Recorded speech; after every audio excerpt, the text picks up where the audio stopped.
ಕತ್ತೆಗಳು ಭಾಳ ಪವಿತ್ರವಾದಂಥ ಪ್ರಾಣಿಗಳು. ಪ್ರೇಮಿಗಳ ದಿನಾಚರಣೆಯನ್ನು ಕನ್ನಡ ಚಳವಟ ಪಕ್ಷ ಬಹಳ ವರ್ಷದಿಂದ ನಿರಂತರವಾಗಿ ಆಚರಣೆ ಮಾಡ್ಕೊಂಡು ಬರ್ತಾ ಇದ್ದೀವಿ. ಪ್ರಾಣಿಗಳಿಗೆ ಇರುವ ಪ್ರೇಮದ ಅರಿವು, ಪ್ರೇಮದ ಬಗ್ಗೆ ಇರುವ ಪ್ರೀತಿ ಮನುಷ್ಯರಲ್ಲೂ ಬೇಕು.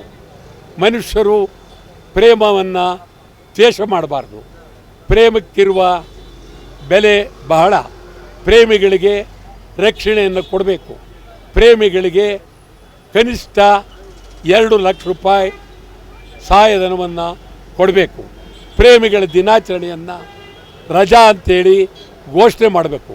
ಸಿದ್ದರಾಮಯ್ಯನವರು ಮುಂದಿನ ಆಯವ್ಯಯದಲ್ಲಿ ಈ ಬೇಡಿಕೆಯನ್ನು ಇಡಬೇಕು. ನಾನಂತೂ ನಮ್ಮ ಪಕ್ಷ ಕನ್ನಡ ಚಳವಟ ಪಕ್ಷ ಪ್ರೇಮಿಗಳಿಗೆ ಸಂಪೂರ್ಣ ಬೆಂಬಲವನ್ನು ನೀಡ್ತೇವೆ. ಹೆದರಬೇಡಿ, ಧೈರ್ಯವಾಗಿರಿ.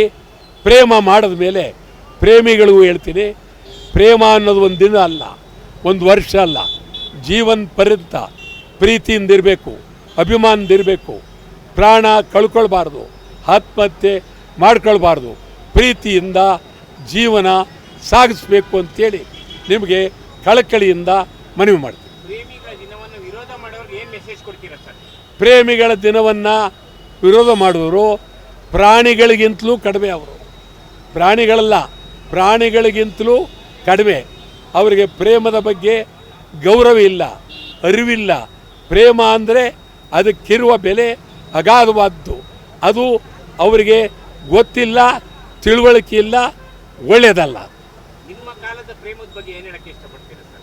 ನಮ್ಮ ಕಾಲದ ಪ್ರೇಮ, ನಾನು ಮದುವೆ ಆದಕ್ಕೆ ಸಂದರ್ಭ, ಹೆಣ್ಣನ್ನು ನೋಡಕ್ಕೆ ಹೋದಾಗ ಹೆಣ್ಣೇನೋ ಒಪ್ತು. ಊರ್ಲಿರೋ ಜನ, ಇವ್ರ ದಿನ ಪೊಲೀಸ್ ಸ್ಟೇಷನ್ನು ಬಂಧನ ಹೋಗ್ತಾರೆ, ಇವ್ರಿಗೆ ಯಾಕೆ ಹೆಣ್ಣು ಕೊಡ್ತೀರಿ ಅಂತೇಳಿ ಹೇಳಿದ್ರು. ಅವರೆಲ್ಲರನ್ನು ನನ್ನ ಮದುವೆ ಆಗ್ತಕ್ಕಂಥ ಹೆಣ್ಣು ಜ್ಞಾನಾಂಬಿಕೆ ಅಂತ ಹೇಳಿ ಇದೆಲ್ಲ ಮಾತಾಡಬೇಡಿ, ಗಂಭೀರವಾಗಿರಿ, ನಾನು ಒಪ್ಪಿದ್ದೇನೆ, ಅವ್ರನ್ನ ಮದುವೆ ಆಗ್ತೀನಿ ಅಂತ ಹೇಳಿದ್ರು. ಅದಾದ ಒಂದು ವಾರಕ್ಕೆ ತಾಳ್ವಾಡಿ, ಚಾಮರಾಜನಗರದ ಇತ್ತ ತಾಳ್ವಾಡಿ, ಕನ್ನಡದ ಗಂಡು ಬೆಟ್ಟದ ತಳ ತಾಳ್ವಾಡಿ ಕರ್ನಾಟಕ ಸೇರಬೇಕು ಅಂತೇಳಿ ಹೋರಾಟ ಮಾಡಿದೆ. ಆಗ ಇನ್ನು 2 ದಿವಸ ಇದೆ ಮದುವೆ, ಆಹ್ವಾನ ಪತ್ರಿಕೆ ಹಂಚಿದ್ದೇವೆ.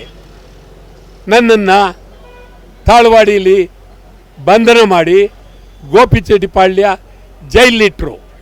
ಆಗ ಮತ್ತೆ ಹೆಣ್ಣಿನ ಮನೆಯ ಮುಂದೆ ಬಂದು ಬಳಗ ಎಲ್ಲ ಬಂದು ಈ ರೀತಿ ಬಂಧನ ಆಗೋಗಿದೆ, ನಾವು ಹೇಳ್ದೋ ಮೊದಲೇ, ಯಾಕೆ ಮದುವೆ ಕೊಟ್ರಿ, ಹೆಣ್ಣು ಯಾಕೆ ಕೊಟ್ರಿ?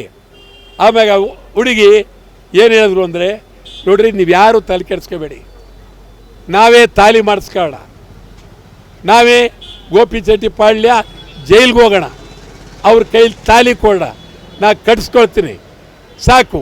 ಅದಾದಮೇಲೆ ಹೊರಗಡೆ ಅವ್ರು ಬರಲಿ, ಭಾರಿ ಸಮಾರಂಭ ಮಾಡೋಣ ಅಂತೇಳಿ. ಇದು ಆದರ್ಶ. ಇಡೀ ದೇಶದಲ್ಲೇ, ರಾಜ್ಯದಲ್ಲೇ, ಪ್ರಪಂಚದಲ್ಲೇ ಆದರ್ಶ.